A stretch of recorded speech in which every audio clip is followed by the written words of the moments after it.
शैतानुर्रजीम बिस्मिल्लाहिर्रहमानिर्रहीम अस्सलाम वालेकुम वरहमतुल्लाहि वबरकातुहू। मैं मोहम्मद यासिर खिरजी उस्मानी अपने यूट्यूब चैनल के साथ आपकी खिदमत में हाजिर हूँ। आप सबका पज़ीराई का बहुत बहुत शुक्रिया। आप सबसे गुजारिश है कि चैनल को ज़्यादा से ज़्यादा लाइक करें, सब्सक्राइब करें, शेयर करें और जो कमी या खामी नज़र आए हमारी रहनुमाई करें ताकि हम उसे बेहतर से बेहतर कर सकें। आते हैं जी आज की वीडियो की तरफ। आज हम डिस्कस करेंगे जो कल एक घटिया तरीन फैसला आया है पाकिस्तान की अदलिया की तारीख का, उस सिलसिले में, और उस फैसले का पोस्टमार्टम करेंगे और मजीद आपको बताएंगे कि किस तरीके से नवाज शरीफ को जितने भी इलेक्शन जितवाए गए हैं उनमें यही घटिया हथकंडे इस्तेमाल किए गए हैं, कभी किसी के खिलाफ कभी किसी के खिलाफ। और दूसरा, इस फैसले में भी हम बताएंगे कि जैसे ओन चौधरी जो कि इस फैसले के गवाह हैं उनका अपना किरदार क्या है, और जब उन पे अब उन्होंने ये फैसला तो आ गया है लेकिन अब वो आगे के लिए तैयार रहें कि उन्होंने खुद क्या कुछ भुगतना है, और ऐसे ही बहुत से लोग। शुरू करते हैं जी अपनी वीडियो। अच्छा जी, कल ये फैसला आया, इससे पहले भी बहुत से लीडरों के बारे में फैसले आए हैं, लेकिन नवाज शरीफ को जब भी इक्तदार में लाना होता है तो हर मर्तबा घटिया किस्म के हथकंडे इस्तेमाल किए जाते हैं। अगर आप 80 की दहाई को उठाते हैं तो मोहतरमा बेनज़ीर भुट्टो शहीद और नुसरत भुट्टो साहिबा की जाली तस्वीर बनाई गई, नाजेबा तस्वीर बनाई गई, और उसके बाद नून लीग ने हेलीकॉप्टर से वो तस्वीर जो पूरे पाकिस्तान में पूरे पंजाब में ख़ास तौर पर फेंकी, और एक मज़मूम किस्म का जो है स्कैंडल चलाया गया मोहतरमा के बारे में, और इसे बाद में खुद उन लोगों ने तस्लीम भी किया कि हमने उस वक्त ये सब कुछ किया। उसके बाद आप आ जाएं जी 90s की दहाई में, आसिफ जरदारी साहब जेल में थे तो बेनज़ीर साहिबा के ये दूसरी बेटी पैदा हुई, तो जो है क्या नाम है, बेनज़ीर साहिबा की बेटी की पैदाइश पर नवाज शरीफ साहब ने एक बयान दिया कि ये मियाँ तो इसका जेल में था, ये बच्ची कैसे पैदा हो गई। तो यानी कि ये इस किस्म की घटिया हरकत करते हैं जिस पर चौधरी शुजात हुसैन को माफ़ी मांगनी पड़ी, और उन्होंने कहा कि वो सियासी कैदी हैं और मोहतरमा उनसे जेल में भी मिल सकती हैं, और उनकी हैसियत आम कैदियों से मुख्तलिफ है, और उन्हें जेल में भी हर किस्म के यानी कि जो है यानी वो आसाइश हासिल है, और वो यानी कि अपने शौहर से जाके मिल सकती हैं। तो ये दूसरा इनका जो है 90s में जब ये इलेक्शन जीते, उसके बाद आप आ जाएं जी कि फिर जब ये 97 में इलेक्शन जीते तो इन्होंने सीटा वाइट को पैसे दिए, इमरान खान के खिलाफ एक मजमूम मुहिम चलाई गई, और उसके बाद फिर ये इक़्तिदार में आए। फिर आप आ जाएँ जी, ये मुशर्रफ के दौर में दरबदर डिले करके भाग गए। उसके बाद जब ये वापस आए 2013 में, जब ये दोबारा वज़ीर-ए-आज़म बने, तो तब भी नून लीग के जो है कैंडिडेट्स किस तरह चैनल्स पर बैठकर दूसरी ख़वातीन की इज़्ज़तें उछालते थे। और एक बहुत मशहूर वाक़या हनीफ़ अब्बासी जो कि अपनी जो है बाज़ारी गुफ्तगू की वजह से वैसे भी मशहूर हैं, उन्होंने कशमाला तारिक को एक प्रोग्राम के अंदर किस तरीके से यानी कि जो है कितनी घटिया गुफ्तगू की उनसे, और क्या कुछ नहीं कहा। फिर आप आ जाएँ जी कि अब ये 2024, तो अब फिर नवाज़ शरीफ को इक़्तिदार में लाया जा रहा है, तो फिर अब ये क्या कुछ नहीं कर रहे।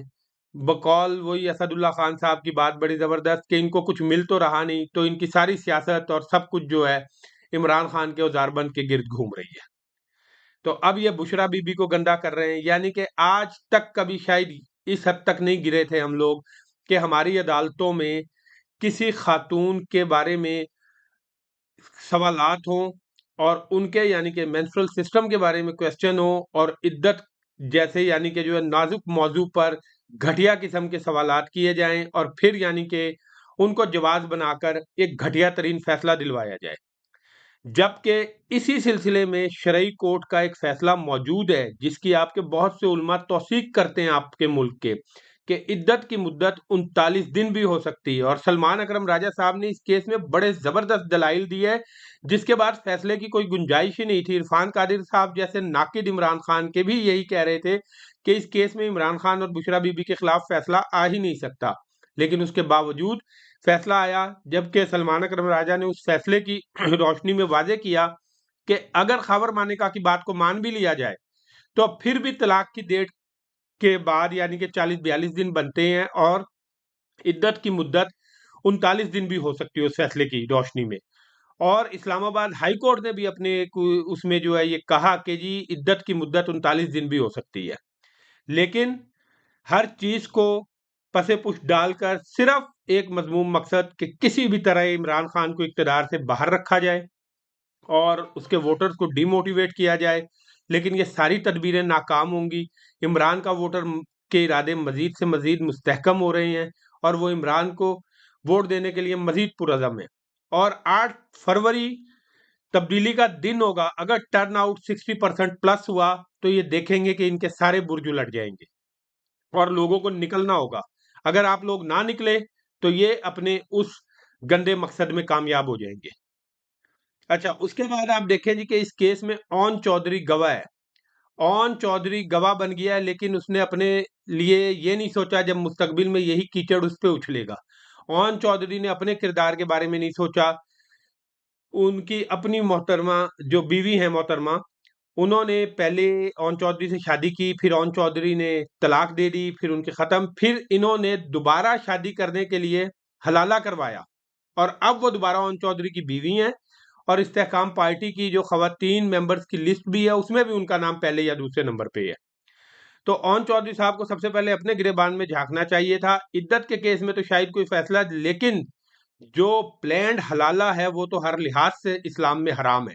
तो उन्होंने एक बहुत बड़ा हराम काम खुद किया हुआ है और उसके बाद वो दूसरों के केसों में और दूसरों के ऊपर कीचड़ उछाल रहे हैं। इसी तरह जहांगीर तरीन साहब ने बड़ी घटिया गुफ्तगू की बुशरा बीबी के बारे में एक प्रोग्राम में बैठ के। तो ये लोग सारे तैयार रहे कि इन फ्यूचर अब ये किसी के ऊपर, चाहे वो नवाज शरीफ हो, चाहे जो, मैं ये कहता हूँ कि किसी के भी घर की खवातीन के ज़ाती मामलात को बीच में ना लाएं। सियासी इख्तिलाफ आपका किसी से हो सकता है, वो कोई भी हो, लेकिन जब आप खुद ये हरकतें करेंगे तो कल जब आपके साथ ये हरकतें होंगी तो आप किस तरह ये कहेंगे कि जी ये ज्यादती हो रही है। अच्छा जी, उसके बाद आप जो है देख लें जी कि ये बाकी जो है इस सारे काम करके भी पीटीआई के वोटर्स को तोड़ने के बजाय मजीद मजबूत कर रहे हैं। और पीटीआई का वोटर अगर निकल आया, जो कि उन्हें निकलना चाहिए, और अगर वो निकलेंगे तो ये रिजल्ट बदलेंगे और ये सारे बुर्ज उल्टेंगे।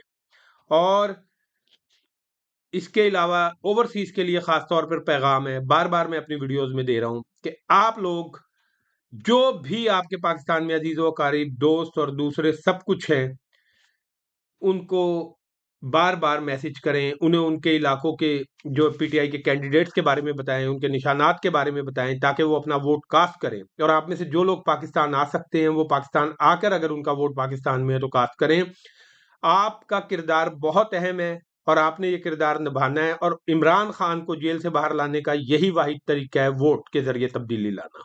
और 8 फरवरी अगर तब्दीली का दिन होगा, अगर वोटर टर्नआउट 60 प्लस होगा तो ये तब्दीली का दिन होगा और इन बेशर्मों की हर साजिश इनके मुंह पर पड़ जाएगी और इंशाअल्लाह ताला अल्लाह ताला इमरान को कामयाब करेगा। जल्द मिलते हैं इंशाल्लाह अपनी अगली वीडियो में। बहुत बहुत शुक्रिया। अल्लाह हाफिज।